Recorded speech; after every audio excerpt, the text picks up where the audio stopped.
Good morning and welcome back to Morning at NTV. My name is Idris Matu and we have entered the last hour of Morning at NTV and we are having a guest in studio who is Mr. Francis Muhire, an economist from Makerere University Business School. Mr. Muhire, you are welcome on the show. Thank you, Idris. Good morning, dear viewers out there.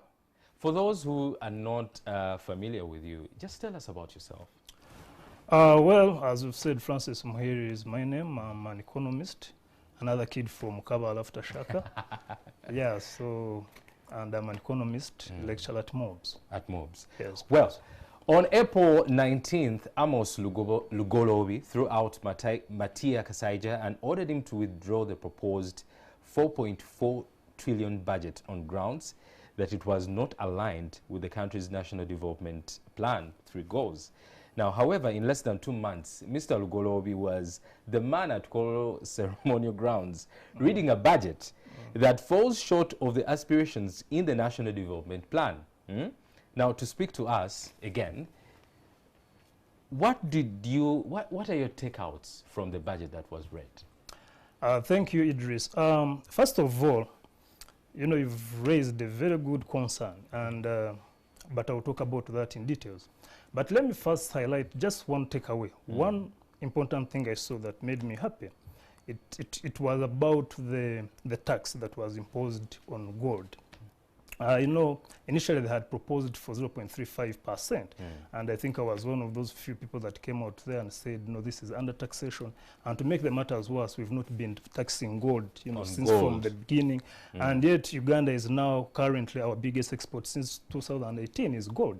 We are the 35th largest gold exporter in the world. So I was happy to see that, you know, the government at least this time listened and, you know, they increased the tax imposed from 0.35% to 5% on processed gold and 10% of, you know, non-processed gold. So I was happy to see that. Yeah, but that's the only good thing I saw. But about your concern, you know, having a budget that is not in line with, let's say, the national development goals. This has been the major challenge we've been having in this country, and has not just started to happen. It's been happening right out from the start since 1986. You know, the government will come, you know, with good programs, good themes, good titles. For example, look at the theme of this year's financial budget, you know, industrialization for inclusive growth, employment and wealth creation. Very, very good theme. And when you talk of the budget, of course, the main objectives of the budgets is always about employment, you know, and having, you know, you have productive labor force, and at the same time, it is employed, it is, you know, maximized, and also you have a healthy population. But that is about the theme, which is in line with, let's say, the National Development Plan 3, same with Vision 2040. Now, when you go to the budget itself, how resources are allocated, now it is the opposite. It is upside down. First of all, look at the budget allocations. You have 34% going to debt repayment. I repeat this, 34% going to what? Debt repayment. To debit repayment. This time, to confuse Ugandans, they didn't allocate these resources according to sectors. That's why you don't see like health or education. Especially they brought, you know, health and education, put it under human capital development. But how much has been allocated to human capital development? That is only 17%. You have 10 going to education and 7 going to health. For God's sake, we're in a pandemic. You're only allocating 7%, let's say 12, even if it is 10. So, but that was to confuse most of the Ugandans not to understand these things, and I think that's why I'm here to break it down for you. In the third position, you have governance and security, taking 15.6% of the total budget. So the question is, are we getting priorities right? I'm telling you, when you go back even up to 1986, we've always been getting our priorities very wrong. People have come out to talk, of course, economists have talked, but the government never listened. So I'm telling you, they say this, but they end up doing the opposite. And that is the problem. So even those resources that are located in those sectors, are they really well and efficiently, maximized. I don't know if you got, according to the 2020 crime report for police of last year, Uganda lost over a quarter of the total budget allocation. That is around 11.7 trillion in corruption. That was through 143 embezzlement cases. What has the government done? While we were locked home, the thieves went to work active more than ever before. We are talking about a quarter of a budget, 11.7 trillion Ugandan shillings. During the State of Nation, the president said that, with this Ksanja, and I'm quoting him, he said, with this Ksanja, Katonda yamanyi, only God knows. What awaits for the corrupt people ahead is finance. But you see, the president has been talking about this, everyone has been talking about corruption, and corruption is the biggest challenge in this country to the extent that has been normalized. Even what appears to be corrupt no longer appears to be bad. And this is bad when it becomes part of the culture. Way things are done, yeah. Yes. So we talk about corruption. You cannot just talk about corruption and ends there. You cannot handle corruption with a soft, with a soft approach. So while we are talking about coming up with all these programs, government programs, when it comes to implementation, when it comes to, realizing the results, that's where the problem is. But we are saying the budget is a tool which will tell you whether you're on the right path to go where you want to be or to your desired destination or not. And as I can assure you, Uganda, about 36 years ago, Uganda was among the poorest nations, last 10 poorest nations, and today we are still in that position. But we've seen other countries which have come out of this. For example, I'll give you an example of Korea. In 1962, Uganda and Korea were almost in the same age, in the same economic bracket. Yeah. And Uganda's size, we are 2 times bigger than South Korea. Our arable land is at 60%. South Korea's arable land is only at 22%. So how come that Uganda today, for example, GDP per capita is only at $823 USA dollars, and that of South Korea is 31,000? Yet we are almost at the same point. For us, we are stuck in one place. Yes. This all goes back to how you allocate resources. How you allocate resources is very important. For any economy to go through that socio-economic transformation, you have to allocate resources in the right sectors. Here we are talking about education and health first. Not where you have debt repayment and security taking the biggest shares. You need a very healthy population, but at the same time it has to be productive and equipped with the required skills. So I want to compare Uganda and South Korea because there is a very good comparison between those 2 countries. The other issue you have, when, for example, you look at this budget, over 46% of the budget allocations is going to salaries, stroke wages, and non-wages. This is recurrent expenditure. You're talking about 46%. This translates 21 trillion, shillings. It's going to do what? To pay for this huge monster government. One of the things that this government has steadily and progressively created is a huge monster government. You have the pyramid, on top you have the executive, you have the fishermen coming in, then you have fishermen, you have 81 cabinet ministers, you have MPs, you have about 529 MPs. When you look at their salary takeaways, I'm trying to show you, why you have a huge expenditure on this recurrent expenditure on salaries and non-salaries. So, still comparing with South Korea. South Korea today is a 1.6 trillion GDP economy, 12th. But in 1962, we are at the same point. Today, Uganda's GDP is around 30 billion US dollars. Do you know the number of ministers Korea has?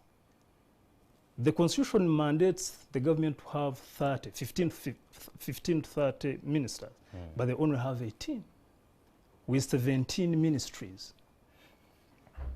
So, I've had this, this notion, people saying that, the other time I saw the MPs saying that you need a bigger government so that it will improve service delivery. Trust me, there is a negative relationship between the size of the government and service delivery. If that was the case, then Uganda would be the most developed nation. I mean, when it comes to the government, the whole government structure, Uganda competes with all these developed economies. So you're spending too much on recurrent expenditure and salaries and non-salaries, to treat, this government, especially on the top of the pyramid. You're giving them too much money in form of salaries, non-salaries, treating them like they're small goods. And that comes at a heavy cost. So that is the issue we have in this country. When it comes to priorities, we always get it wrong. Everyone says that, agriculture is the backbone of this country. Yes, I agree. We have a very huge potential when it comes to agriculture. But how much are we allocating to the agriculture sector? You're talking about only 3.8% of the total budget. 3.8%. Of that 3.8, you have only 500 billion shillings going to the Ministry of Agriculture. You have 100 billion going to NADS. You also have 100 billion going to NALO.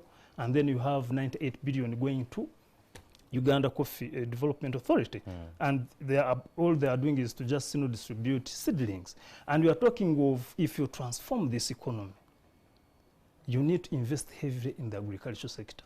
The agriculture sector contributes about 23% of the total GDP, but it employs over 68% of Uganda's total labor force, according to UBOS's house survey that was done this year. So we know what to do. The government says, yes, this is what we're supposed to be doing in a normative way, but it ends up doing something different. You cannot talk of agricultural or agro-industrialization when you're not really investing or putting in much what you're supposed to be putting in. So Uganda has to arrange its priorities. And even to make the matters worse, even the little that is injected there, does it do the work it's supposed to do? Is there accountability? Uganda spends too much by their own accountability. When you see, we spend too much on accountability. Caucuses to investigate. The accountability they are doing is not there.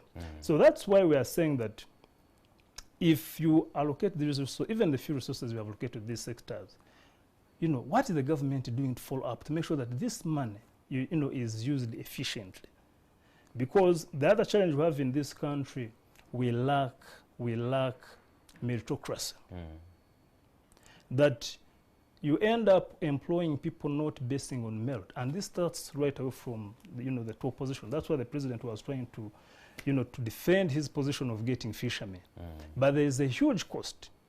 Once you don't consider merit, then when it comes to output, you should expect a disaster. And that's what you put in is what you get out. Exactly. Now, Francis, just getting back to the conversation of the budget and its allocation, we have a situation that is COVID-19, and it has been here for now coming to 2 years. Yeah. And the budget was made and didn't really think about the second wave. And this is something that was forecast back in 2020, that a second wave is coming. But then we didn't budget for it. What does that say about our planning process? Well, in this country, we seem to be planning, but we are not planning. Even the little planning we do, it is not followed. Where the problem? The system. You have a complete rotten system in this country. So, the budget is not talking about the COVID-19 impact. Can you imagine? But it is not by mistake, because very soon you're going to be seeing, loan requests coming in the name of, of COVID-19, because that's what happened, So the problem is that, as I've said, the whole issue is about the system.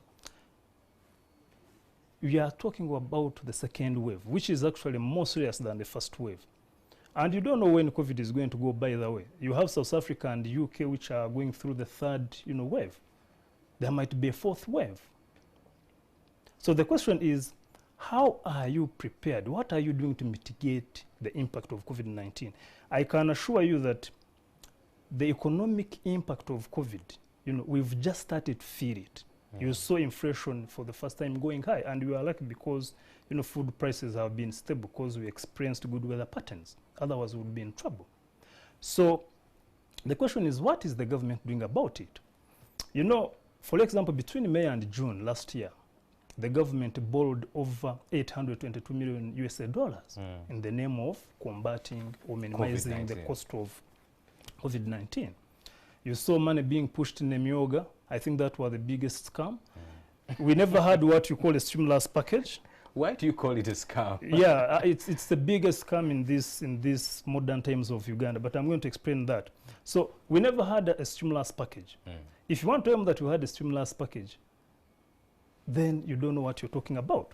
And indicators have started to come out, by the way. We borrowed a lot of money in the name of combating the negative impact of COVID-19 pandemic on the economy. Today, Bank of Uganda is telling you that non-performing loans, you know, has risen to over 28%. You have around 800 billion, you know, in form of non-performing loans. Why? The money that was put in UDB, it was requested in the name of, you know, financing those struggling SMEs. Immediately, UDB got the money and said, no, this money is not meant for struggling business. This is to capitalize UDB. Go and follow up. I challenge you to go and investigate and see where that 445 billion went to. So now that was one. And as I've also told you that we lost over a quarter of the total budget. We are talking about 11.7 trillion shillings being lost in a snapshot last year.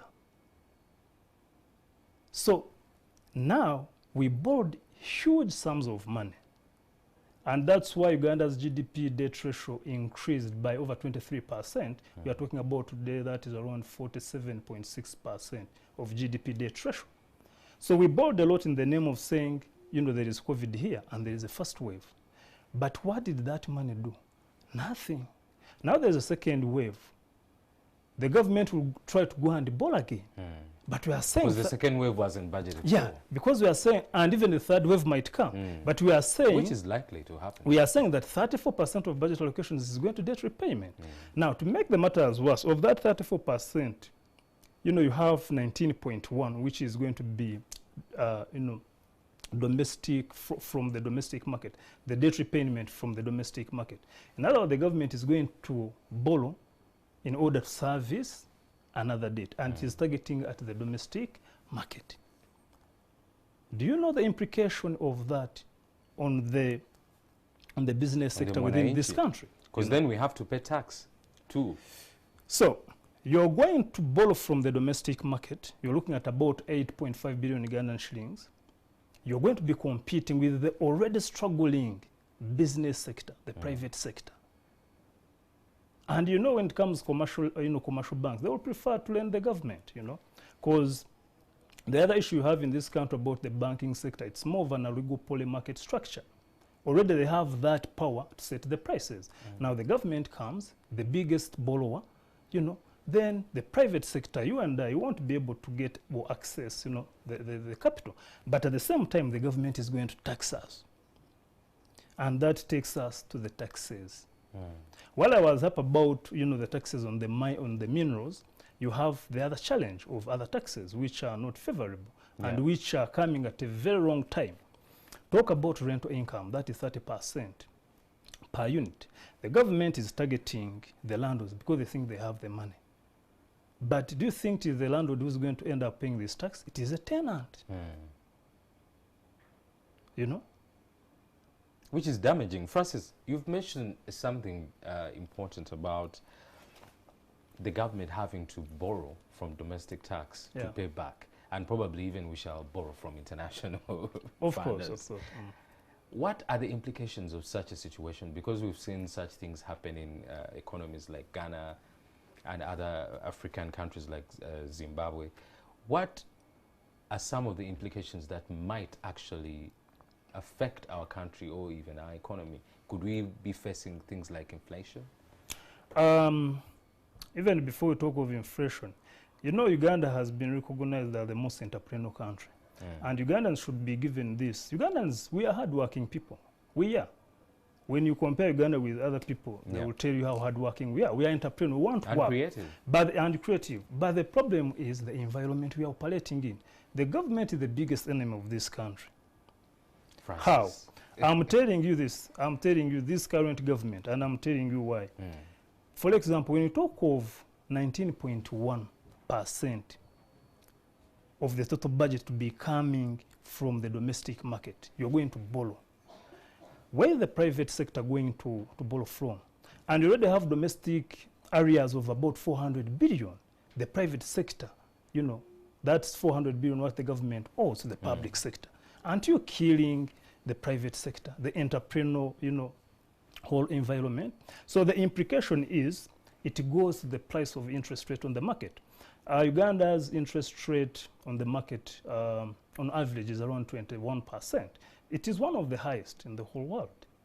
So the cost of capital is very high, or it is expensive in this country. And one of the reasons is because of the government, because the government is the biggest borrower, both from domestic and even from external sources.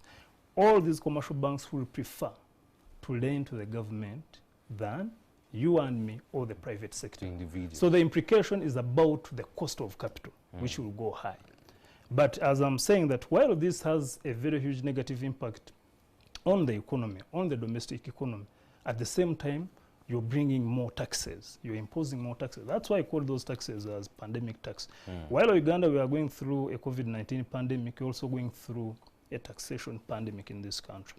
For example, there is another tax bill which I think is on the president's table. That is the capital gains, you know, by real estate. That if you have your property and you want to sell it, you have to pay 30% of it, on top of other taxes like VAT.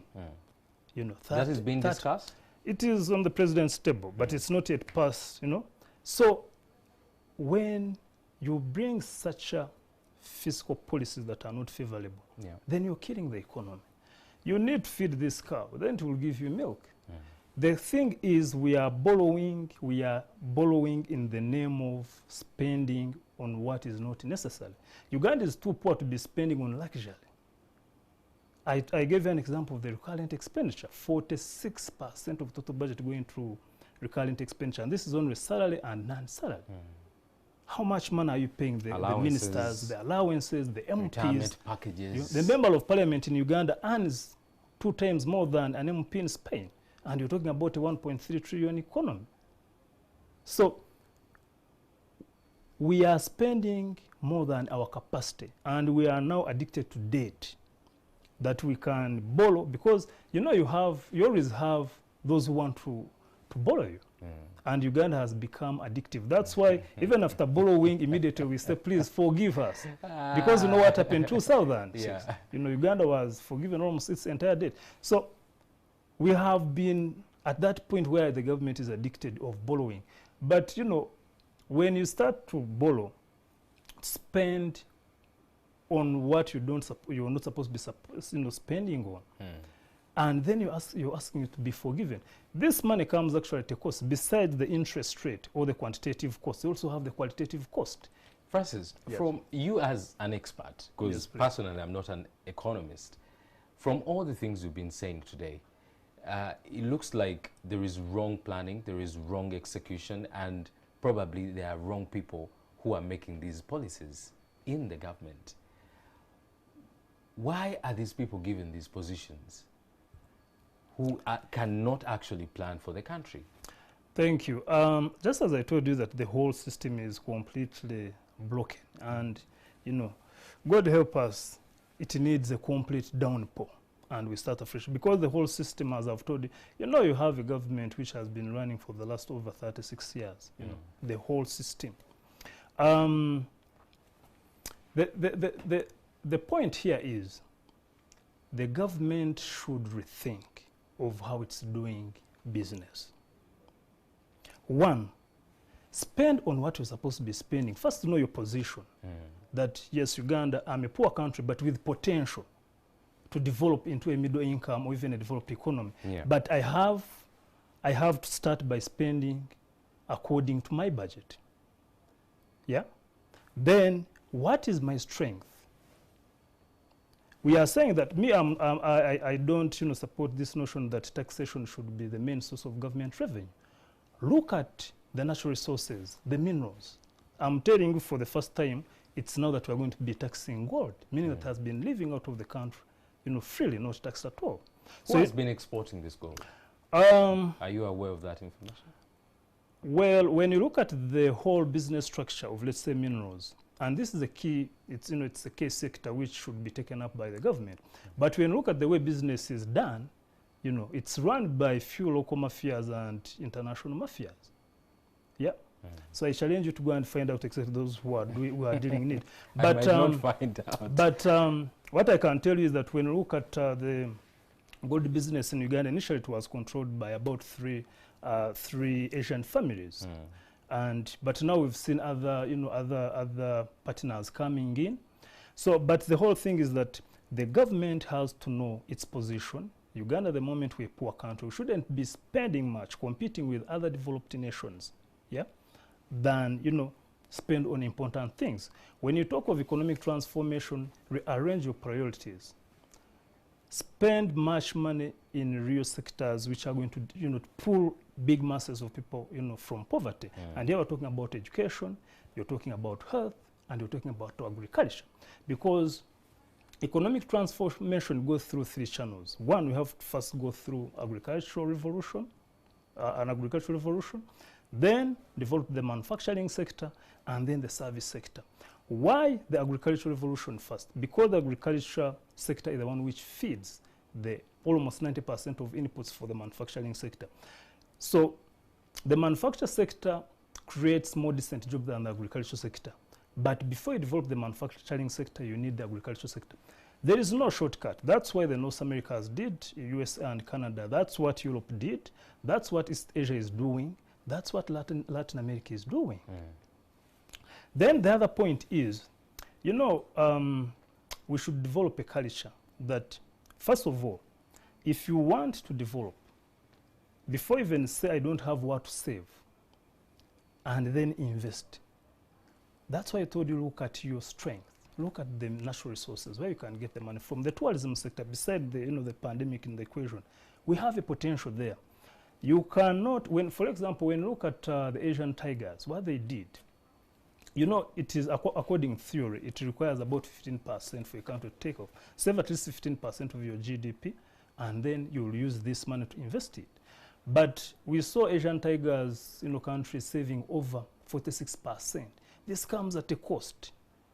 This comes at a cost. You're sacrificing this current generation. That's what we call third gratification. So that the next future are going to benefit from this. So one of those countries did that. China, when you look at China's story, where they're coming from, you have to make that sacrifice. Not doing the opposite. For us, instead of sacrificing, how much are we saving?